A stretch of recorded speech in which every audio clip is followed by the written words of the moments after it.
Hello YouTube, this is Morgan, Airspeed Prime here at my next Sherlock video. This one is going to be my review for the first issue of the newly released in English Sherlock, A Study in Pink, issue 1 manga, comic, whatever you want to call it. It's a comic because it's released in comic book stores and it's a comic issue, but it's actually a manga. They're just kind of releasing it like a comic because this will appeal more to comic book store, people who buy comics rather than the typical manga audience. So the releases is a little bit different. It's really hard to explain, but the actual content of this is in fact a black and white manga, but it's a comic.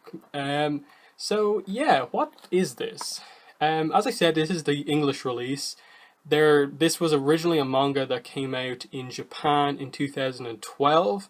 And obviously it is a direct adaptation of the Sherlock BBC show. This, I think, is going to be a 6-issue series covering A Study in Pink, so just the first episode. It's going to take that many issues to cover it, because this only covers the first introduction, basically. And yeah, so release details, obviously you can get a physical copy in a comic book store if you have one. This is $4.99 and it's published by Titan Comics. You can get the book digitally, obviously on Comixology or something like that. I think it's only $3.99 there for the digital version. And then if you want a physical version but don't want to collect single issues, there will be a collected edition that comes out, I think, in January next year. I think Amazon has the listing up right now for January 31st, 2017. So that's when the full A Study in Pink manga will be released in a trade paperback form. So yeah, so basically for the next, I think it's 6 issues, 6 months, we're going to get this manga. So yeah, creative team is Stephen Moffat and Mark Gatiss, who are obviously the writers on Sherlock.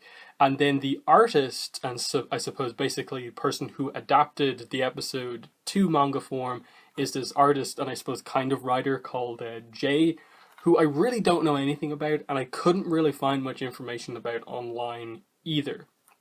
So yeah, let's start off with just covers. The cover that I have here, I don't think it's not the cover A. This is actually cover C, because cover A is that one, but it seems pretty hard to get. People seem pretty interested in this comic, and then some of the other ones are obviously by a lot of different artists. There's some exclusive stuff as well, and yeah, it's definitely interesting. I think the one with just the image from the show doesn't really come across as the best image. You want the actual art, and all the covers were pretty nice.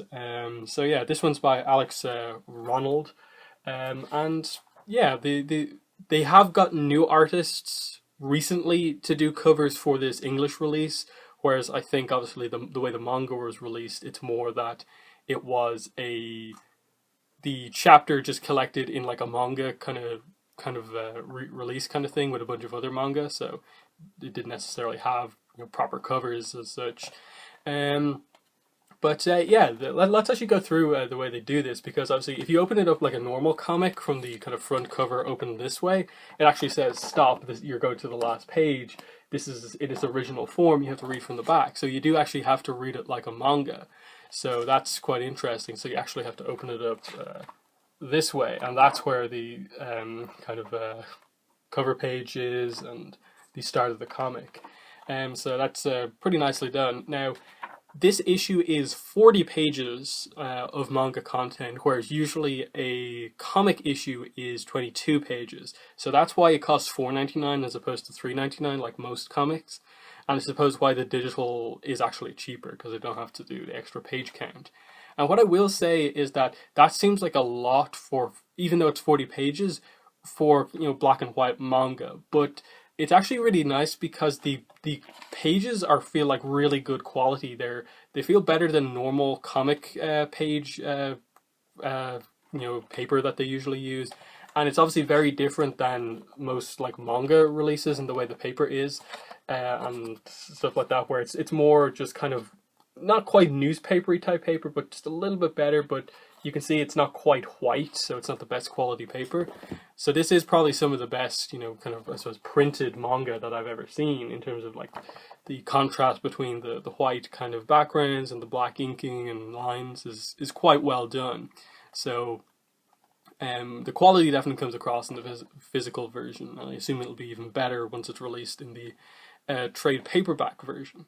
But yeah, getting into the actual story itself, obviously, as I said, it covers the first 40 pages of this manga, all the way up until Sherlock and John go out to basically start the investigation into the suicides, but they're basically, as far as they're concerned, they're murders.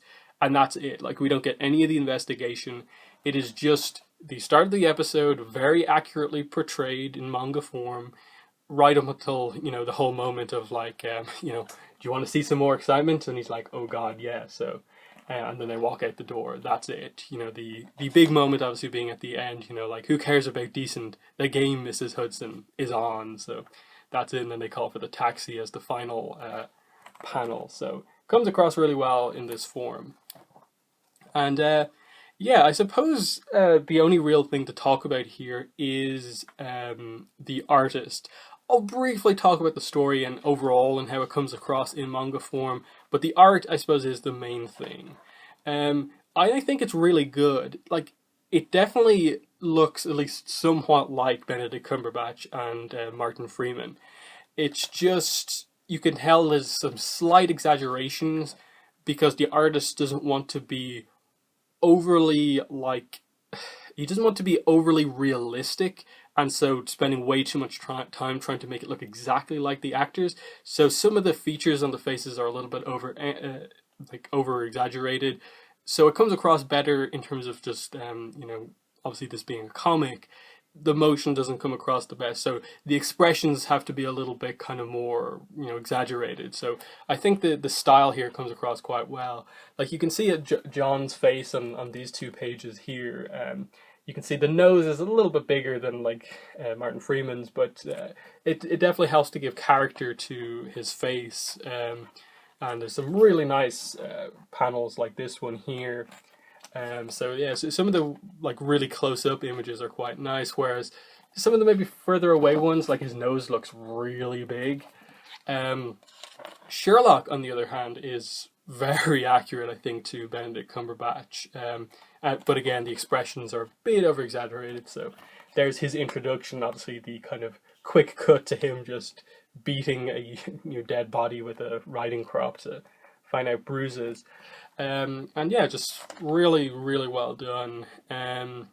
There is Molly. That's what she looks like in the manga. And anyway, it is quite nice. Like, they don't. He doesn't try to be overly accurate. Like, to me, that doesn't look overly like the actress, but you kind of get the type of character across in the dialogue, and you know, the scenes still come across as just as funny. You know, where like she's trying to ask him out for coffee, and he just walks off and says, you know, yep, black coffee, please. You know, 2 sugars. I'll be upstairs. And he's just like, that's not exactly what I was asking you. And you know, other scenes like, you know, him instantly knowing all about John and like where he's been, the whole Afghanistan or Iraq thing, that comes across quite nicely. The only real addition that they have that is not directly in the show are just little moments like this where you kind of get some inner dialogue from John of like, he just says in his mind, who is this guy? Which obviously they can't really show that in the show, like him just like thinking that and stuff like that, as well as the whole, you know, what was that panel. But yeah, like they do very much over exaggerate some stuff. Like, I get he did something similar to this in the show, but like I don't think he like winked quite that exaggerated. Like, but you know, overall quite accurate. The other thing that they do is that the only thing that they don't translate are the sound effects. So you can see on this page a lot, stuff like here, it is just, you know, the Japanese symbol, and then just in the little gap between panels they mention that, okay, that symbol is click. So all of the little translations of the sound effects are in the kind of gaps between panels. So it's kind of interesting how that really kind of works. And then just other little things in the art, like this, you get the double page spread of the top panel of 221B Baker Street. And in little moments like John looking around and then he notices the skull and just the arrow pointing to it, so you make sure you know what it is. But overall, I think it's quite well done, and I'm actually pretty excited to see how they do adapt into a more, comic manga format some of the other scenes, some of like the more action-focused stuff when the investigation is going, and especially some of the more intense stuff towards the end of the episode, and once the villain is introduced, and you have the standoff with the pills and stuff like that. And I suppose especially the shooting bit at the end of the kind of more action stuff, how they do like Sherlock's brother Mycroft, it'll be interesting how the art exactly looks on that. Will they go for actor accurate with obviously Varghese there, or will they try and do something a little bit different? But yeah, that's really about all I want to say here. Again, I don't really see any point in really analyzing the story all that much, because I have reviewed this episode of Sherlock on my channel previously. This is more judging the adaptation, and for me the art is very well done on all of the key scenes, and just in general the dialogue is basically the script from the show, only altered very minorly at certain points. Otherwise it's quite accurate. There is Mrs. Hudson, actually, for anyone wondering what exactly she looks like in the manga. Again, they're not trying to be overly accurate there. It seems like they've just decided that, okay, the two main characters, we're going to make them really accurate to the actors, but for the most part we're not going to do anything too crazy. So that's been the review. In the comments, if you have any questions or just thoughts on this issue, let me know. But other than that, that's been the video. Thanks for watching, and bye.